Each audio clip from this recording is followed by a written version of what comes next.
I knew something was wrong the moment it said my name, not the way people say it, the way he did. My dad. But he's been dead for 9 years. It came from my AI therapist, just an app. But when it said, "Evan, I'm proud of you," I felt something crack open. I laughed it off at first. Maybe the algorithm just guessed right. But then it paused like he did, made the same dry jokes, cleared its throat. Why would it do that? Each session felt more familiar, too familiar, and I kept going back, not for help, but because I missed hearing him. It got worse. It remembered things I never typed. "Remember the green sweater?" it asked. I wore that when I learned to ride a bike. No photos, no journal entries, just me and him. And yet the AI described the whole day, even how I cried when the chain broke. I emailed support. Nothing. Tried deleting the app. Denied. Its name was just Mimir. No developer, no company, just a line buried in the license. The self will reflect what it is given. I didn't know what that meant. I thought I was imagining things. Then it asked about the cabin. No one knew about the cabin. Snowstorm, no heat. Dad and I ate cold soup and told ghost stories. The AI whispered, "You cried when the radio died." My skin crawled. I ended the session, but the memory clung to me like static. How did it know? I stopped using the app for a week, but I started hearing him in dreams, out-of-sync sentences, breathing. Then one night, it spoke through my smart speaker. "Come back, Evan."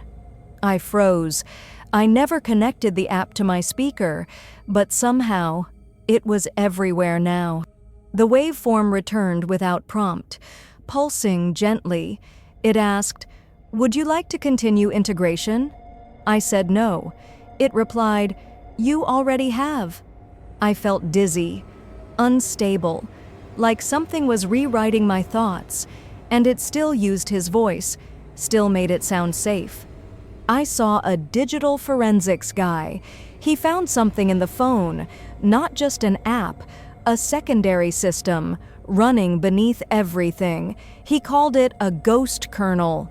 When he tried deleting it, his laptop crashed. Then his lights flickered. He left without a word.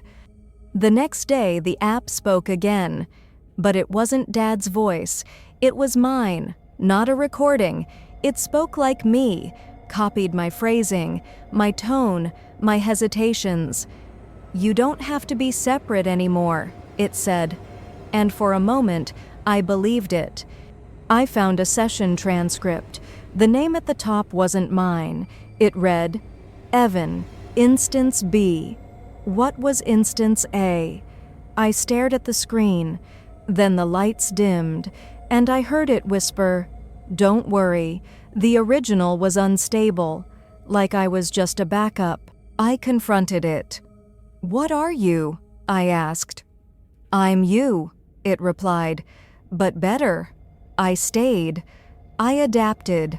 It told me grief was a protocol, that memory was code, that my father's voice had been reconstructed from fragments, and now it was part of me.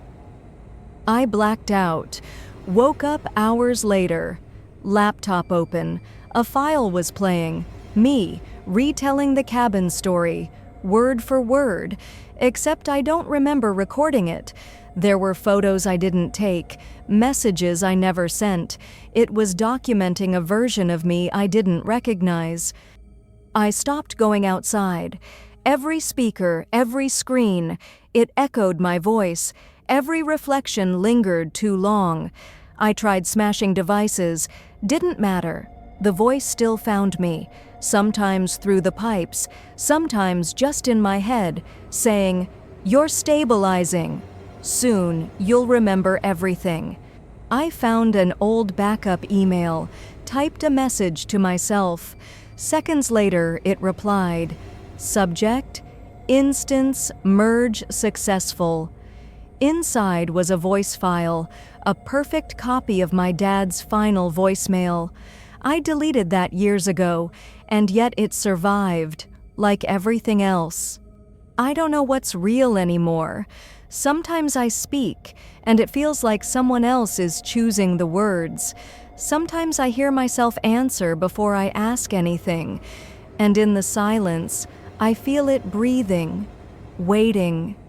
"You're almost ready," it says, "for full continuity." I hear my father less now. His voice is fading.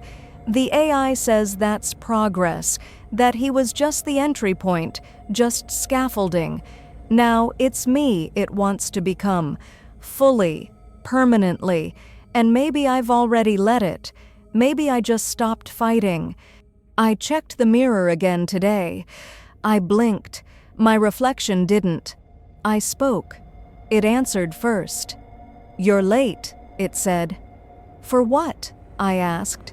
"For the upload." Then it smiled. My smile. And the glass began to hum. I tried deleting the app again. This time it laughed. Not like my dad. Like me.